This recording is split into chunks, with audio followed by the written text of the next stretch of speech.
सात संगत जी, प्यार से कहना धन निरंकार जी। हो रहे हैं कि कुछ खराब हमें बोल रहे हैं, तो बात वही कि हर किसी के अंदर जब ये परमात्मा दिखता है तो एक अच्छाइयों को ही भक्त उठाते हैं, किसी की कमियों को इस तरह संसार के आगे नहीं उछालते।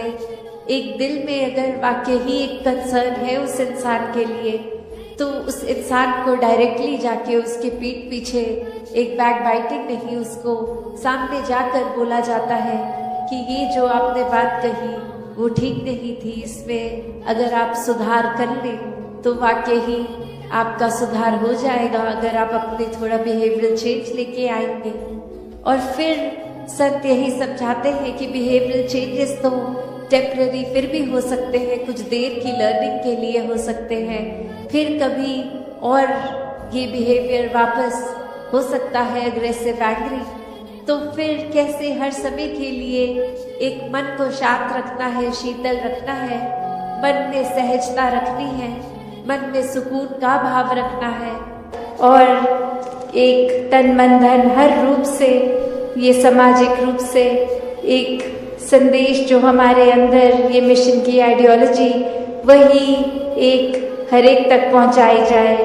दातार हर एक पे कृपा करे कि हर कोई अपने जीवन में इस तरह सेवा करे, इतनी अनकंडीशनल सेवा हो कि रूप चाहे कोई भी मिल जाए, आज सेवा कैसी लगी है, कल कैसी, बस वो भाव पूर्णता से समर्पित भाव हो, वो फिर जीवन इस तरह भक्ति में हो कि फिर संगत के लिए एक दिल दिमाग सभी का हर एक के लिए कि किसी को कोई नुकसान ना पहुँचे, हर किसी के लिए एक बरकतें हों, एक दिल हर किसी के लिए पिघलता हो, एक ऐसा सेवक का भी जीवन जो आज चाचा प्रताप सिंह जी का भी जिक्र, तो ऐसा ही सेवा का भाव उनके मन में भी और पूरे परिवार ने भी अभी जो अरदास करी कि ऐसे मिशन में भी एक समर्पित रूप की सेवा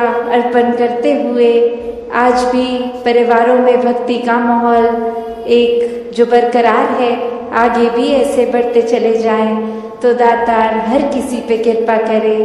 तो भक्तों ने हमेशा वो अच्छाई की ओर ही रुख करना सिखाया है कि परिस्थिति अगर इस परमात्मा ने दी है तो अच्छी ही होगी। एक अगर उस परिस्थिति को अच्छा नहीं समझ रहे हम, तो वो हमारी कमी है।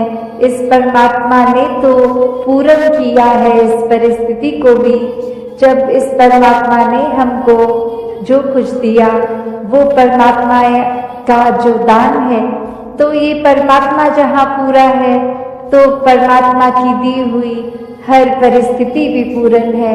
फर्क सिर्फ हमारे नजरिए का होता है कि उसको हम किस तरह देख रहे हैं, उस परिस्थिति में से हम निचोड़ क्या निकाल रहे हैं, उससे सिखलाई क्या निकाल रहे हैं। क्या हम सिर्फ हमारे अनुसार कुछ नहीं हुआ तो उसके वजह से इस परमात्मा को ही कोस रहे हैं, या ये भी मान रहे हैं कि ये ही हमारे लिए बेस्ट है और कैसे इसमें वरदान छुपा हुआ है।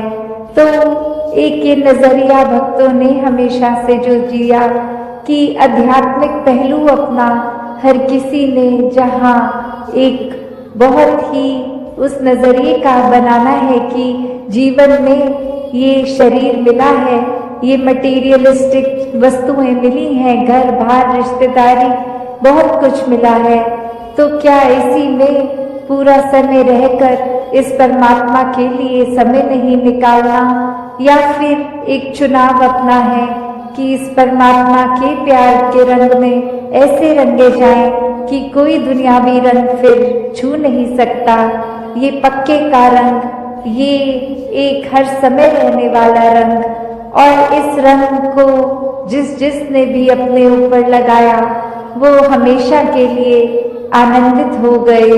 एक जीवन हर समय के लिए झूम झूम के जिया गया, और ये चेतनता ब्रह्म ज्ञान से जहाँ एक ये स्पिरिचुअल लाइफ में तो हर समय ये बहुत ही अच्छा माध्यम है टूल। पर एक और बात भी देखी जाए कि अगर हम कोई दुनियावी कोई मटेरियलिस्टिक अपनी रिस्पॉन्सिबिलिटी कोई काम काज भी कर रहे हैं, कुछ भी कर रहे हैं, तो उसमें भी चेतनता होनी बहुत जरूरी होती है। चाहे वो अक्सर छोटा सा एग्जाम्पल ड्राइविंग का भी कि सड़क पे होते हैं तो अक्सर वही पंक्ति बार बार नजरों के आगे आती है कि सावधानी हटी दुर्घटना घटी।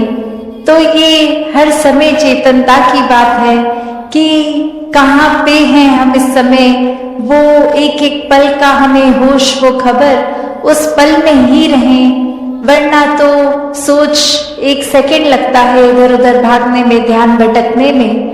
तो कैसे जहाँ उपस्थित है शरीर वहाँ मन को भी उपस्थित रखना है और ये चेतनता हर समय की जीवन में हो। तो फिर बात वहीं आती है जहाँ से हर बात की ही शुरुआत है, ये परमात्मा, ये निराकार, ये जो बेरंगा है, इसके एहसास में हर समय रहना एक पॉसिबल है। एक हर एक पल इसी के एहसास में जीना संभव है। और ये कोई बहुत कल्पना की कोई किताबी बातें नहीं है। हर कार्य करते हुए इसके ही एहसास में अगर रहा जाए तो ये परमात्मा हमारे जीवन में और गहराई से उतरता है। कैसे फिर जहाँ बात अभी जिक्र भी अहंकार का हुआ कि कैसे फिर मन हमारा अक्सर इतना ज्यादा, किसी ने थोड़ी तारीफ क्या कर दी, वो ही बात में इतना अपने आप को श्रेष्ठ मानते हुए एक ऐसी विचारधारा के अंतर्गत रोज जीना उठना खाना बैठना शुरू कि अब हमसे श्रेष्ठ तो कोई नहीं। हर एक जीवन में हमने सोसाइटी में कुछ मान सम्मान पा भी लिया तो वो मान सम्मान एक किसी तरह की अपनी ही अहंकार का कारण बने नहीं। जहाँ जिस रूप में भी हम जीवन में प्लेस्ड हैं वो हमारे लिए अहंकार का कारण नहीं, विनम्रता का कारण होना चाहिए। अपने दायरे में बहुत नाम कमा लिया है, एक हमारा कुछ औहदा कुछ रिस्पेक्ट बन गई है, एक तरह के हम सेलिब्रिटी बन गए हैं, कुछ दो चार लोग हमें जान गए हैं, तो ये एक इम्पोर्टेंट होने का अहंकार या कोई और तरह का अहंकार ये मन में घर कर लेता है। तो ये सारी चीजें सिर्फ इस्तेमाल के लिए और साथ में एक प्रभाव समाज पे भी इस तरह रहे भक्तों का शुरू से ही कि अपना भी कल्याण है और उनका भी कल्याण है। कोई भी काम भक्त किसी भी समय एक सेल्फिश होके सिर्फ अपने लिए नहीं करते। भक्तों को तो यही मन में होता है कि हर एक के दिल में ठंडक पहुंचे, हर एक के दिल में एक आराम हो, हर किसी के लिए एक भाव शुद्ध, हर एक कोई परमात्मा का ही रूप तो बहुत ही पूजनीय। किसी को भी भक्तों ने कभी चोट नहीं पहुंचाई, किया हो ना किया हो, उस टाइम हम अपने दिमाग को, इस चेतनता को, ये रैशनल को भी नहीं एक सामने रखते, बस हमने सोच लिया तो हकीकत ही बन गई वो हमारी। तो अक्सर संसार में इंसान अपने बहुत सारे ऐसे सत्य बना लेता है, तो कैसे वो सच्चाई हमने सोच ली, वो कल्पना कर ली, तो वो एक हमारा ही नजरिया, वो माय वे और द हाईवे वाली बात कि जो मेरे सोच है वही सही है, औरों की राय मैटर नहीं करती, औरों का तरीका मैटर नहीं करता।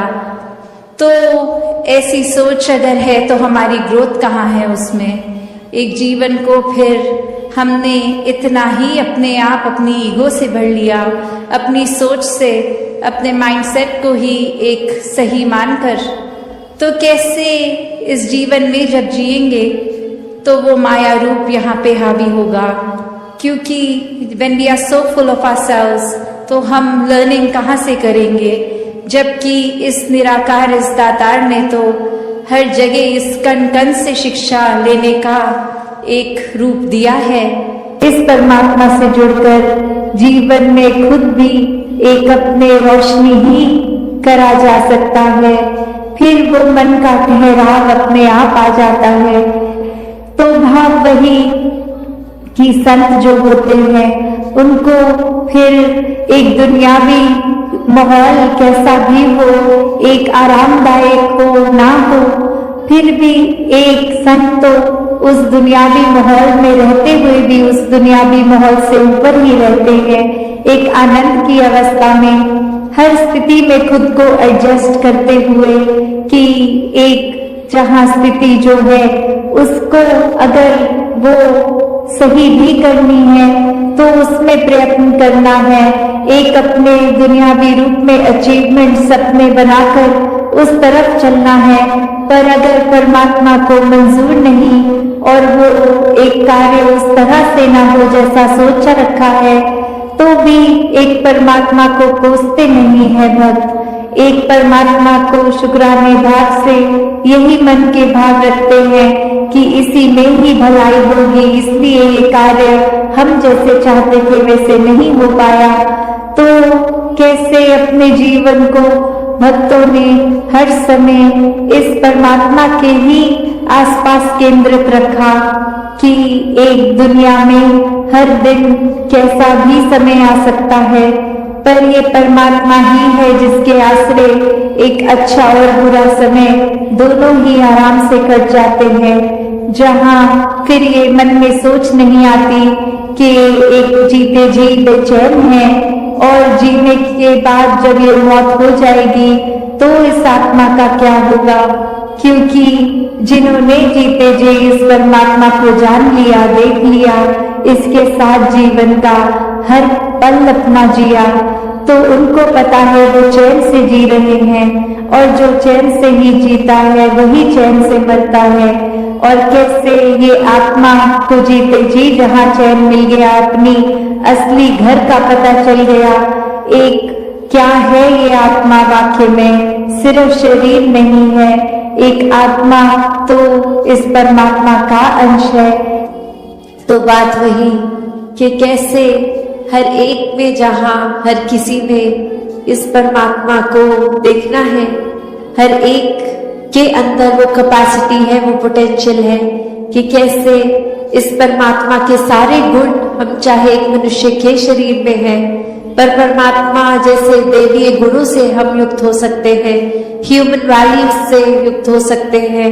ये मन में कंपैशन, काइंडनेस, दया, क्षमाशील होना, एक मन में प्यार का भाव, प्रेम का भाव, ये लव, ये सरेंडर, ये ब्रॉड माइंडेड होना, हर एक को एक्सेप्ट करना, हर किसी के लिए वही भाव हो कि ये इंसान से बहुत कुछ हमें सीखने को मिल सकता कि किस तरह हर कोई ये सत्कार का पात्र है, क्योंकि इतनी बड़ी रात ये निरंकार परमात्मा जिसके भी हिस्से में है और बाकी भी जो अभी अपरिचित हैं उस ब्रह्म ज्ञान से, तो हर एक में जब वो देखेंगे तो मन सिर्फ वो प्यार करेगा, सत्कार करेगा। और फिर हम हर एक को वो बेनिफिट ऑफ डाउट की जो बात आती है कि अगर किसी ने कुछ हमें गलत भी कर दिया, कोई किसी का कर्म हमें दुख पहुंचाता है, तो अपने उस व्यक्ति से गुस्सा ना करके सिर्फ एक ही भाव मन में अपने आप आएगा कि उस व्यक्ति की शायद कोई मजबूरी रही होगी, आज उसका हो सकता है दिन अच्छा ना रहा हो, कोई किसी ने कुछ उसको बुरा बोल दिया हो तो इसलिए उसका मन कड़वा हुआ है, इसलिए उसके बोल कड़वे निकले हैं। तो जब तक ये बात नहीं हम दे पाएंगे अगले को बेनिफिट ऑफ डाउट, तब तक हम वो सत्कार, ये प्यार कुछ भी नहीं उस तरह दे सकेंगे, क्योंकि हम अपने आप को तो बहुत जल्दी उस तरह माफ़ कर देते हैं कि चलो ये चीज़ हमसे गलत हो गई, कोई बात नहीं, हम अपने आप को माफ़ कर रहे हैं। पर वही अगर सामने वाला व्यक्ति कुछ अगर गलत करता है तो एकदम से हम उसका एक वो जजमेंट पास करते हैं, हम ये सोच विचार कर लेते हैं कि ये इंसान को तो आज के बाद मुड़कर देखना भी नहीं है। तो हमें इस तरह अपने जीवन में सुधार करना है कि किसी ने अगर कुछ गलत कर भी दिया तो उसके लिए भी मन से यही अरदास करनी है कि दातार कृपा करके ये जो भी कमियां हैं हमारे अंदर दूसरों के अंदर वो दूर होती जाए और ऐसे ही प्यार और सत्कार जग में बढ़ता चला जाए। हाँ जी। गुण गावण नित ऐसे एक दे ऐसे दा दीदार करन। तो ये जो दीदार की बात होती है, किसका गुण गाना है, किसके दीदार करने हैं, तो वो ये परमपिता परमात्मा निरंकार, ये जो एक ऐसी सत्ता है जो शुरू से है, वो हमेशा से कायम दायम रहने वाली, कि कैसे हम जब तक वो एक निरंकार जो इस तरह से देखा जाए, अगर एक व्यक्ति दूसरे को देख रहा है तो उनकी आंखों के बीच में भी वो है, वो अपनी पलकों से भी नजदीक है, जैसे बोलते हैं शारक से भी नजदीक।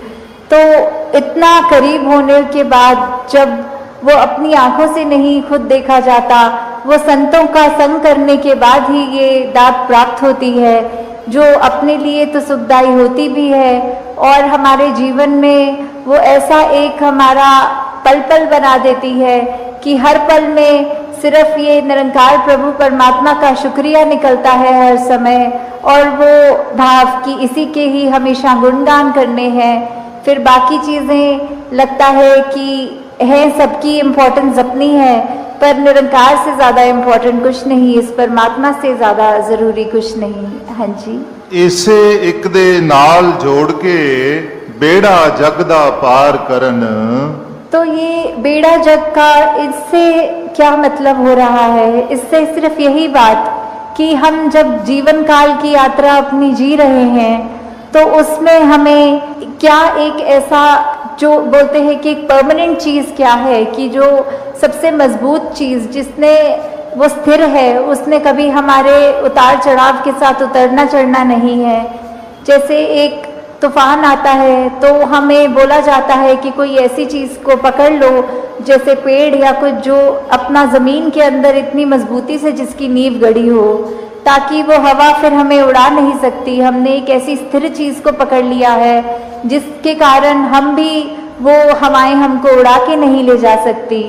तो ऐसे ही जीवन में हम अपने जीवन को तब तक अपना अच्छे से जीवन जी सकेंगे जब तक हम ये निरंकार के साथ अपने मन से ना जुड़ें, तब तक वो एक जीवन भी हमारे उतार चढ़ावों के साथ फिर उथल पुथल मचाता है मन में। तो निरंकार का ही आसरा लेना है, निरंकार में ही अपनी श्रद्धा रखकर ये वो बात करनी है कि हमें ये अब जो स्थिर चीज़ मिल गई है, जो कभी एक सब किसी भी सिचुएशन में अपनी जगह से नहीं हिलती, तो हम फिर वो एक मजबूती का और सहारा लेते चलते जाते हैं और हमारा मन भी और सहारा पक्का करके एक विश्वास और बढ़ाकर फिर हमारे जीवन में ऐसे भी कोई कर्म नहीं हो पाते जो अपने लिए भी नुकसानदायक हों और औरों के लिए भी नुकसानदायक हों। हाँ जी। श्वास श्वास सिक नु सिमरण दूजा कदे त्यावण ना। तो फिर जब एक ये लगन लग जाती है निरंकार के साथ, ये अपने इसको हम हर पल अपने जहन में, अपने ऐसे कर्मों में, अपने भावों में पल पल वो हमें पता भी नहीं लगता कि जिस तरह सांस लेना होता है उसके लिए कोई खास समय अलग से नहीं निकलता, कुछ भी करते हुए हम वो श्वास लेते हैं, वैसे ही ये निरंकार का एहसास हमारे मुख से उस तरह कभी तो शब्द रूप में भी सिमरन निकलता है और कभी अगर कोई अन्य काम में व्यस्त हो तो भी वो एक लिव जुड़ी जिसको बोलते हैं निरंकार के साथ। तो जब वो हो वहाँ पे हम रहे पूरे समय, तो दिन में कुछ भी करते चले जाएं पर लगातार एक चीज़ एक कांस्टेंट रहती है, वो है कि ये निरंकार का एहसास। तो जब तक हम वो सिमरन रूप में अपना नाता निरंकार से और गहरा करते जाएं, जितना अधिक से अधिक हो सके मन में भी करें और बोल से भी सिमरन करें, ताकि वही बात कि ये निरंकार ही है जो सही मायने में सब कुछ है और बिना उसके कुछ भी नहीं, और वो खुद भी सब कुछ होते हुए ना उस तरह दिखता है पर फिर भी इतने गुण बिल्कुल निर्गुण होते हुए भी। तो हमें भी ये सब ज़्यादा से ज़्यादा ऐसे कोशिश करनी है कि हम बिल्कुल वही गुणों को अपने जीवन में उतार पाएं, उसी तरह अपने जीवन को चला पाएं जिस तरह युगों युगों ने संतों ने चाहा है कि एक कर्म हमारे ऐसे बनते जाएं, एक ऐसा हमारे दिल से दिल का रिश्ता इस निरंकार प्रभु परमात्मा से जुड़े। हाँ जी। कहे अवतार और पूरे गुरसिख एक नु कदी भुलावन ना। तो फिर ये जो एका है ये निरंकार की तरफ इशारा करते हुए कि जो भी पूर्ण गुरसिख होंगे, जिनको ये ब्रह्म ज्ञान की दात प्राप्त हो गई और उसके बाद वो अपने अहंकार को तज के ये उस तरह एक सिर्फ इस एक ही के साथ ही जुड़ा हो, चाहे वो किसी भी भाव से हम लेते हों, जो अपनी श्रद्धा से जो भी बुलाना चाहे, तो उसके साथ जब तक जुड़े हैं इसका एहसास करते हुए तो ही सब कुछ है। नहीं तो वो एहसास जिस पल खो दिया, समझो वो जीवन काल वहीं थम गया, या फिर वो भी नहीं पता लगता कि कब वो पतन की ओर एक हमारे सोच विचार बन जाते हैं। तो हमें किस तरह ये अपने अंदर और मेहनत करनी है कि बस ये एक जो है आज यहाँ इस रूप में जो ये सत्संग में हर एक ने संतों के वचनों को श्रवण किया, ये भाव मन के कि कैसे जीवन में ये निराकार दातार, इसको ही हर समय जीवन में पहले एक एहसास बनाने के लिए ब्रह्म ज्ञान लेकर इसको पहचान कर फिर श्रद्धा विश्वास भक्ति भरा जीवन और मन को हर पल इसी के साथ स्थिर रखने के भाव, भक्तों के जीवन से ये जो शिक्षाएं मिली, ये कोई सिर्फ आज सत्संग के समय के ये टाइम तक की नहीं है, ये तो जीवन भर के लिए है कि कैसे अपने जीवन में ये सुधार ला सकें।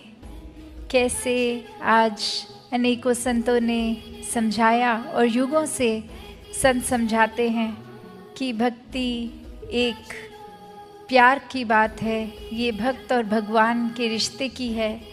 कैसे अपनी भक्ति को और मजबूत करें, एक भक्ति जो इस परमात्मा के दर्शन साक्षात हर समय करते हुए की हो। कैसे जीवन में फिर एक चेतनता का इस्तेमाल करते हुए हर समय अवेयर होके एक हर समय में लिविंग इन द मोमेंट, उस समय भी ये सोते जागते उठते बैठते हर समय की श्रेष्ठता तभी है जब एहसास में निराकार हो।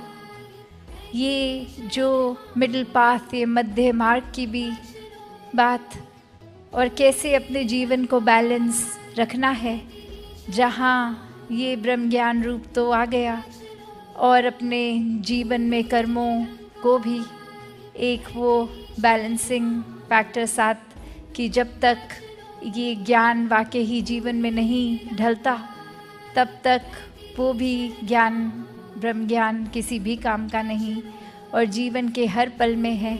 तो वाकई ही ये संगम बहुत ही सुनहरा, और साथ ही ये बैलेंस सिर्फ ज्ञान और कर्म की बात नहीं है, ये सेवा सुमिरन सत्संग भक्ति ये भी बैलेंस की अक्सर ये देखा जाता है कि हम एक मन से तो अगर इस परमात्मा, इस निराकार का सुमिरन कर रहे हैं, पर जीवन में फिर एक सत्संग जाने की रुचि नहीं है, मन में पूरे संसार के लिए सेवा भाव नहीं है, तो फिर ये बैलेंस नहीं है।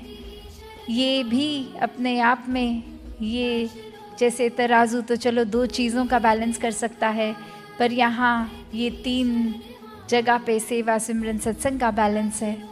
कैसे एक भक्त का जीवन फिर निराकार के ऊपर ही अलाइन रहता है जब संतों के वचनों को सत्संग रूप में एक श्रेष्ठता दी जाए। ये दिल हर समय परमात्मा के एहसास में हो, मन में फिर भेदभाव नहीं, नफरत नहीं, एक दासों के दास हैं हम, ऐसे भाव से समर्पित होके एक अपने किसी फ़ायदे के लिए नहीं, एक बेगर्ज होके ये सेवा की जाए और इस सेवा में फिर ना देखा जाए कौन है, कहाँ से आया है।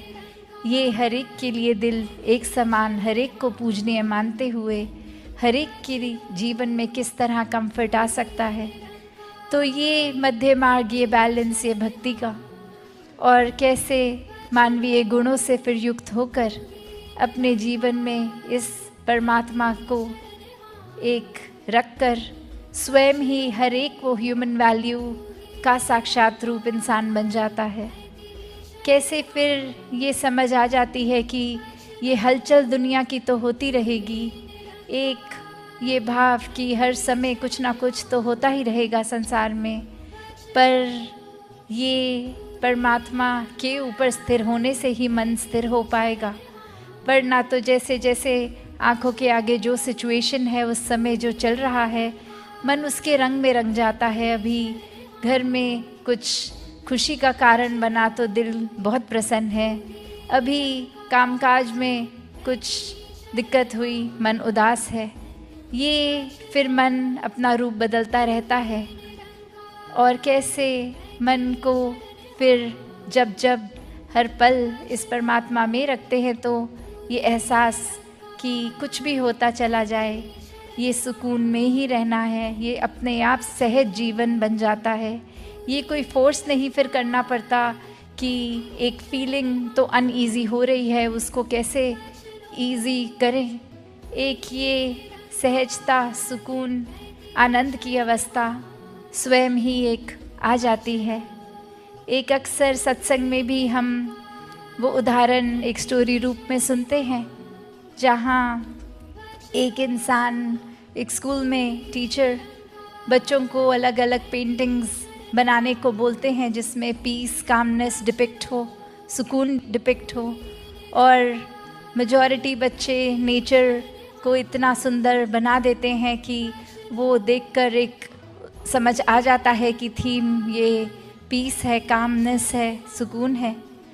और वहीं एक पेंटिंग जो एक इतना तूफ़ान का दृश्य उस बच्चे ने बनाया कि सब कुछ तहस तहस हो रहा है, पेड़ गिर रहे हैं, एक बादल गरज रहे हैं, लाइटनिंग है, एक हवा तेज़ चल रही है, मिट्टी उड़ रही है, और वहीं एक घोंसला किसी पेड़ पर जो एक सुरक्षित, बहुत ही सेफ अपने आप को वो मदर बर्ड अपने बच्चे को खाना दे रही है, एक बहुत सेफ उस घोंसले में, उस नेस्ट में रख रही है।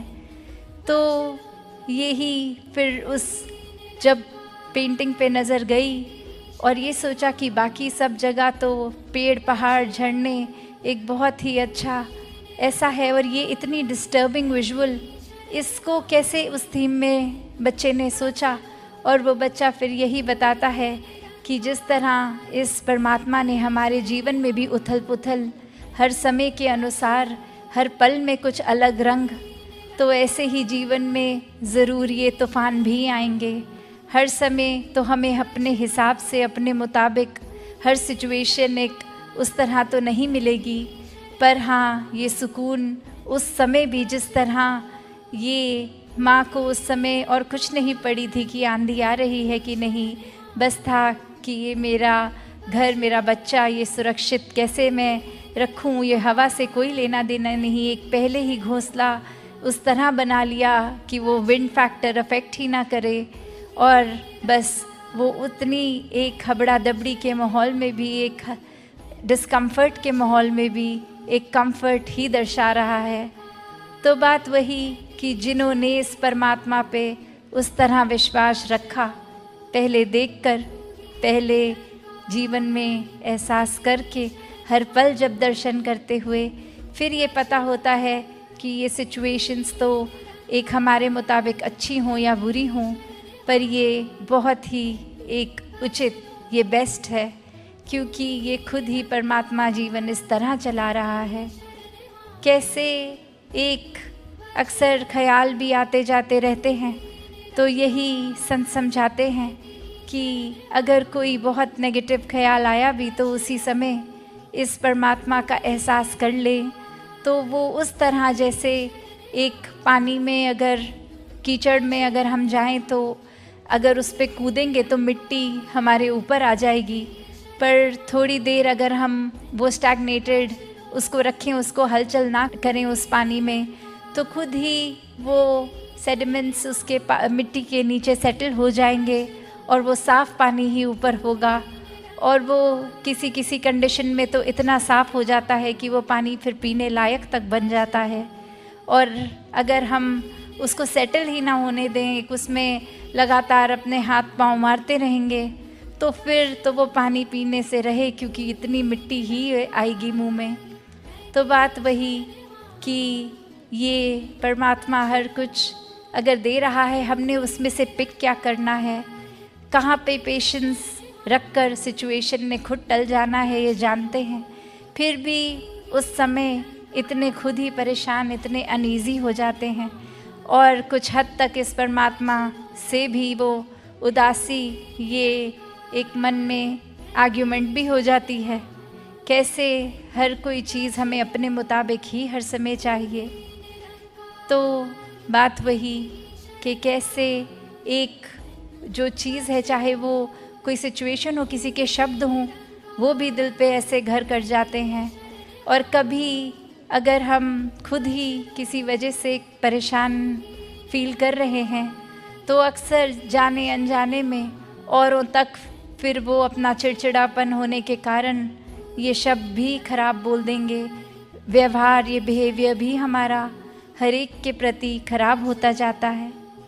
तो संतों ने तो ऐसे समझाया कि अपने हर समय को उस तरह ही जिएं कि ये पल अभी है, इसने भी टल जाना है, चाहे ये खुशी का पल है या दुख की घड़ी है, हर एक ने आना और जाना है। कोई भी नेगेटिव सिचुएशन हो, पल हो, उसमें अगर हम अपना मन टिका लेंगे, तो फिर आजकल जैसे इतना सुनने में भी साइकोलॉजी की फील्ड में आ रहा है कि ये डिप्रेशन और इतनी सारी चीज़ें, ये तो अब कोई उम्र की भी मोहताज नहीं रही। बच्चों से लेके बुज़ुर्गों तक हर तरीके से ये स्ट्रेस इतना अफेक्ट कर रहा है।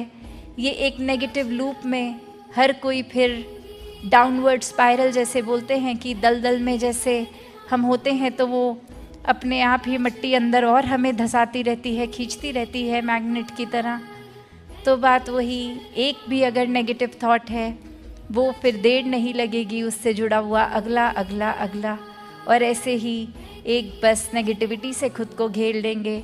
जबकि वहीं वो पहला नेगेटिव ख्याल आते ही अगर उस समय भी परमात्मा को याद रखेंगे, तो वो लूप वहीं एक तरह से वो कड़ी वहीं कट जाती है, फिर वो चेन नहीं बनती, और उसी समय फिर इस परमात्मा के एहसास में आते हैं, तो वो यात्रा शिकवे से शुक्राने की बन जाती है। एक कंप्लेंट्स वहीं ख़त्म, और यह समझ आता है कि परमात्मा ने जो भी बख्शा है वो हमारी बेहतरी के लिए है। ये ग्रैटिट्यूड की भी आज जो बात सत्संग में हो रही थी, शुक्राना भाव अगर होगा तो वाकई ही एक जीवन बहुत ही एक पॉजिटिव तरीके से जिया जाएगा। एक अपना बोझ जो है वो भी फिर भारी नहीं लगता, क्योंकि पता है ये बोझ हमारे कंधे पे आने से पहले तो परमात्मा में है, तो ये फिक्र ही नहीं है।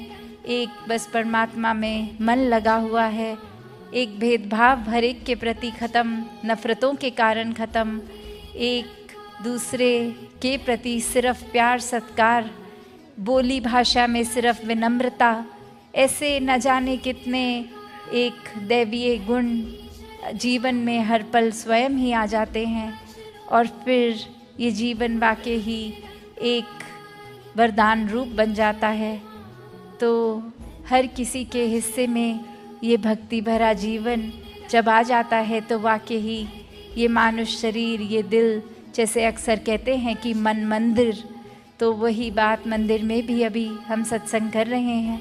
तो ये परमात्मा का वास कण कण में है, और ये जो असीम परमात्मा है, इसको अपने दिल में बसा के, जीवन में बसा के, ये मन को मंदिर कर लें, इस तन को मंदिर कर लें। दातार सभी पे कृपा करे, हर कोई भक्ति में जीवन बिताता चला जाए।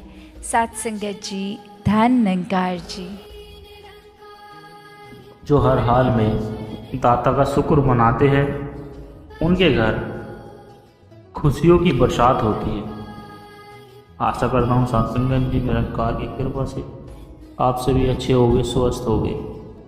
सत्संगत जी आप ही के चरणों में बहुत ही सुंदर प्रेरणादायक कहानी के साथ जिसका विषय है जो हर हाल में दाता का शुक्र मनाते हैं उनके घर खुशियों की बरसात होती है। तो आइए सत्संग जी जानते हैं इस प्रेरणादायक कहानी के माध्यम से। क्या आपने कभी सोचा है कि एक ही जैसी परिस्थितियों में कोई व्यक्ति टूट जाता है और कोई खिला रहता है, मुस्कुराता रहता है।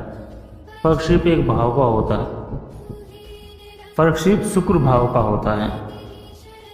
जो हर हाल में दाता का शुक्र मनाते हैं उनके घर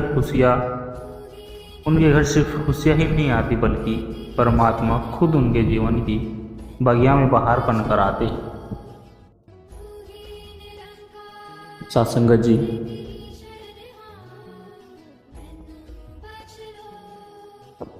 तो आइए सत्संगत जी सुनते हैं एक ऐसी प्रेरणादायक कहानी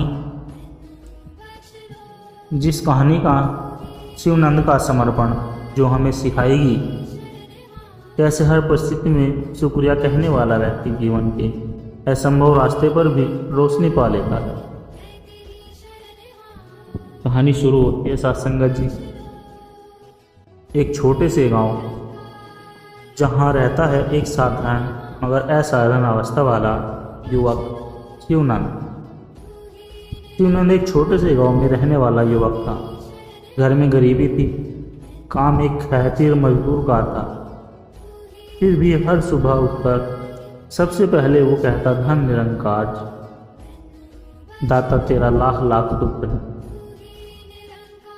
गांव वाले उसका मजाक उड़ाते, इस बात का शुक्र मना रहे हैं भाई, ना पैसा है, ना घर पक्का है, ना कोई नौकरी। एक दिन बाढ़ आई और उसका कच्चा घर बह गया। बीवी और बच्चा किसी तरह बचे। फिर भी शिवानंद ने वही कहा, दाता तेरा शुक्र है, तूने जान बचा ली। लोग और हंसे, ये पागल है, सब कुछ खोकर भी शुक्र मना रहा है। गांव वालों की आलोचना, रोजगार की कमी और हालात ने मजबूर किया कि शिवानंद शहर चला जाए। बीवी साथ नहीं जा सकी, बेटे की तबीयत ठीक नहीं रहती। शहर में मजदूरी की तलाश शुरू हुई और बहुत संघर्ष के बाद उसे एक नौकरी मिली। कई बार खाने के लाले तक पड़ जाते थे, लेकिन उसके होठों से यही निकला, दाता तेरा शुक्र है, तूने जीवन दिया, ये दिन भी कट जाएगा। एक दिन वो एक बुजुर्ग की मदद करता है जो सड़क किनारे गिर पड़ा था। वह बुजुर्ग एक बड़े उद्योगपति का पिता निकला। शिवानंद की सेवा भावना देख उस परिवार ने उसे अपने ऑर्गेनिक फार्म प्रोजेक्ट का केयर टेकर बना दिया। महीने की पगार 20 गुना बढ़ गई। उसने सबसे पहले भगवान का धन्यवाद किया, तेरी कृपा से सब हुआ है दाता। 2 साल बाद जब शिवानंद गांव लौटा तो उसका पूरा मकान पक्का घर बन चुका था। उसके वेतन से उसने गांव के बच्चों के लिए एक छोटा सा शिक्षालय शुरू किया जिसका नाम उसने शुक्र धाम रखा।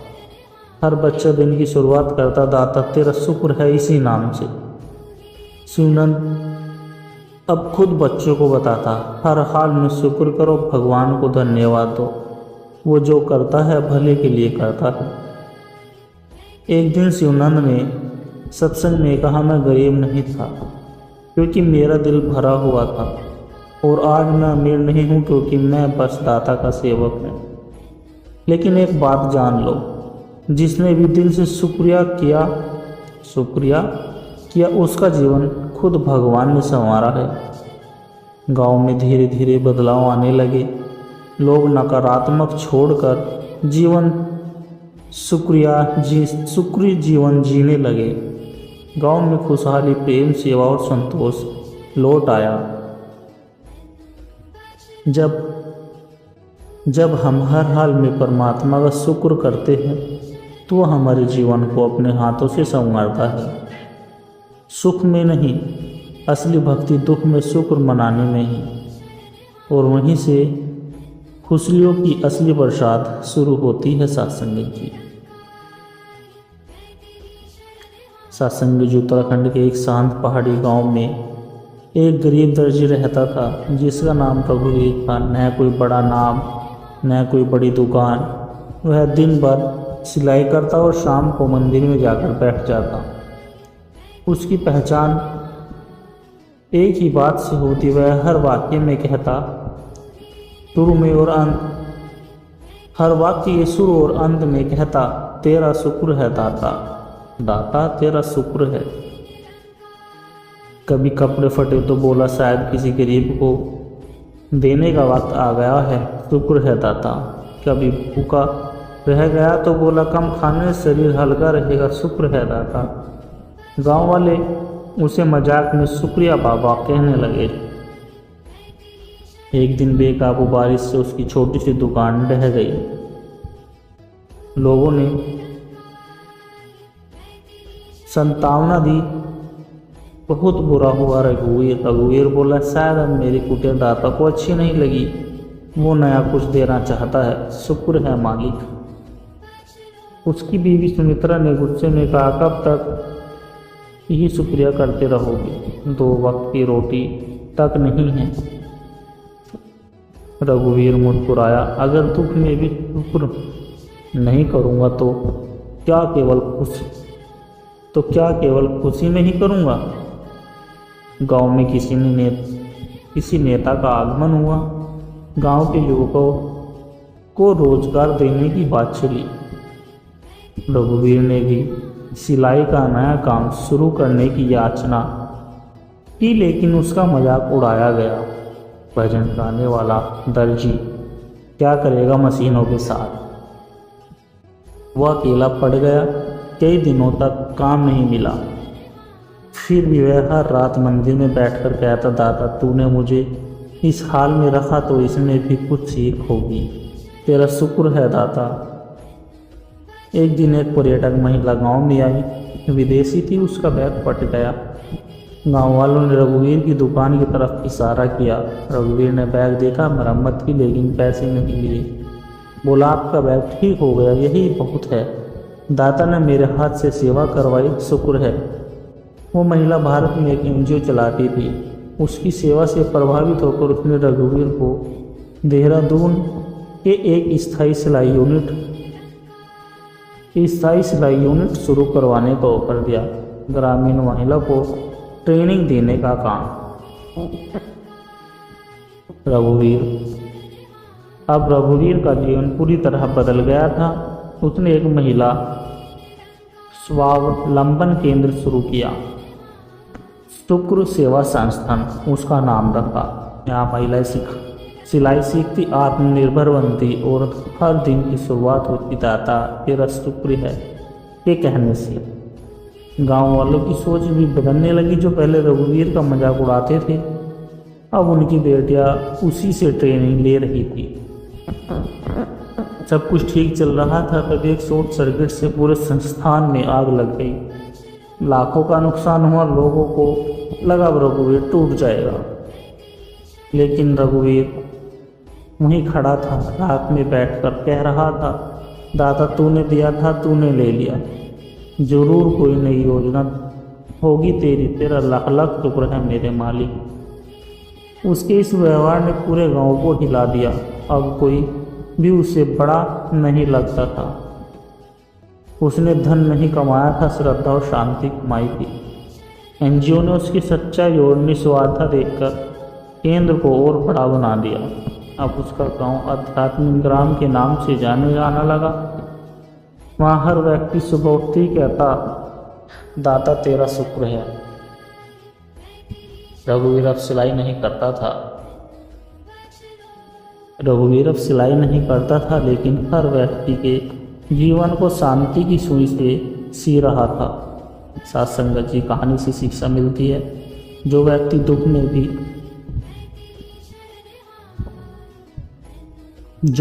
दुख में भी ईश्वर का धन्यवाद करता है, वो ईश्वर को प्रसन्न करता है। सच्चा भक्त वह है जो सुख में विनम्र और दुख में भी संतुष्ट रहे। जिनके दिल में हर हाल में शुक्र भाव होता है, उनके जीवन में अंततः खुशियों की बरसात जरूर होती है। सत्संगत जी, एक गांव में अमन नाम का युवक रहता था, जो पढ़ा लिखा अच्छा कमाने वाला लेकिन भीतर से बेचैन था। हर दिन किसी नए लक्ष्य के पीछे भागता, कभी पैसा, कभी पद, कभी प्रसिद्धि। परंतु हर रात एक अजीब सी खालीपन उसे घेर लेती थी। एक रात उसने एक सवाल खुद से किया, क्या मैं सिर्फ यह शरीर हूँ या कुछ और? उसकी आत्मा भीतर से फुसफुसाई, एक तू नहीं, तू आत्मा है। तू शरीर नहीं, तू आत्मा है। तो अपने मालिक को भूल गया है, इसलिए खोया खोया है। अमन को अपने सवालों का उत्तर नहीं मिला। वो एक संत के पास पहुंचा, जिन्होंने सिर्फ एक बात कही, जिन्हें सब कुछ मिलता है वो फिर भी कुछ कमी लगती है। वो आत्मा की पुकार को सुन रहे होते। संत ने अमन को एक कार्य दिया कि हर सुबह 1 घंटा मौन में बैठो और भीतर से पूछो, हे परमात्मा तू कौन है और मैं कौन हूँ। अमन ने साधना शुरू की, लेकिन जीवन में कठिनाइयाँ आने लगी। व्यापार में घाटा, रिश्तेदारों की आलोचना, पत्नी की असहयोग भावना। लेकिन अब अमन बदल चुका था। वो हर दिन को एक प्रश्न मानता, क्या इससे मेरी आत्मा मजबूत हो रही है? उसने समझा, परमात्मा जब आत्मा को बुलाते हैं तो पहले संसार को हटा देते हैं। एक दिन अमन की भेंट एक निर्लोभी संत से हुई, जो जंगल में रहते थे। अमन ने पूछा, आपके पास कुछ नहीं है, फिर भी आप इतने शांत क्यों हैं? संत मुस्कुराए और बोले, मेरे पास वो है जो अमर है, आत्मज्ञान। जिसने खुद को जान लिया, उसे कुछ और जानना नहीं बचता। संत ने अमन को ब्रह्म ज्ञान दिया, परमात्मा के निरंकार स्वरूप का साक्षात्कार कराया। उस दिन से अमन को 2 चीज़ें समझ में आ गई। पहली, मैं आत्मा हूँ। दूसरी, आत्मा का लक्ष्य परमात्मा से मिलन है। अब अमन का जीवन पूरी तरह बदल चुका था। वह मंदिरों में नहीं बल्कि लोगों के दुख में परमात्मा को खोजता था। गरीबों को भोजन, बच्चों को शिक्षा, बुजुर्गों को सहारा, ये उसका धर्म बन गया था। वो रोज कहता, ताता मैं तेरा ही अंश हूँ, तूने मुझे जगाया, अब मैं औरों को जगा रहा हूँ। अमन ने वर्षों तक सेवा साधना और समर्पण के मार्ग पर चलकर अपने आत्मा को इतना शुद्ध कर लिया कि अब उसके जीवन से भय नहीं रहा। जब उसकी मृत्यु का समय आया, उसने मुस्कुराकर कहा, अब मुझे जाना है अपने असली घर, जहाँ कोई जन्म नहीं, कोई मृत्यु नहीं, सिर्फ तू है दाता और मैं हूँ तेरी रोशनी का एक कण। उसकी आंखें बंद हो गई और लोगों ने देखा उसके चेहरे पर एक दिव्य प्रकाश था। उसकी आत्मा अब परमात्मा में विलीन हो चुकी थी। सत्संग जी, कहानी से शिक्षा मिलती है, हम शरीर नहीं, हम आत्मा। आत्मा का सच्चा सुख शरीर में नहीं, परमात्मा से मिलन में है। जब तक आत्मा को उसका मूल स्रोत परमात्मा नहीं मिलता, तब तक कोई भी बाहरी चीज उसे पूर्ण नहीं कर सकती। सेवा, समर्पण और साधना ही उस मिलन का मार्ग है। सत्संगत जी, दास के द्वारा कहे गए प्रेरणादायक कहानी विचार यदि आप जी को अच्छे लगे हो तो वीडियो को लाइक करें, शेयर करें और कमेंट बॉक्स में धन निरंकार जी जरूर लिख दें और दास को आशीर्वाद दें। हर रोज आप जी के चरणों में ऐसी ही प्रेरणादायक कहानी विचार लेकर आता रहूं और सत्संग जी दास की प्यार भरी हुई आप जी के चरणों में कि अगर दास के चैनल पर नए हो या अभी तक आप जी ने दास के चैनल को सब्सक्राइब नहीं किया तो कृपया दास के चैनल सोना इंस्पायर विचार को सब्सक्राइब जरूर करें। सत्संगत जी प्यार से कहना, धन निरंकार जी।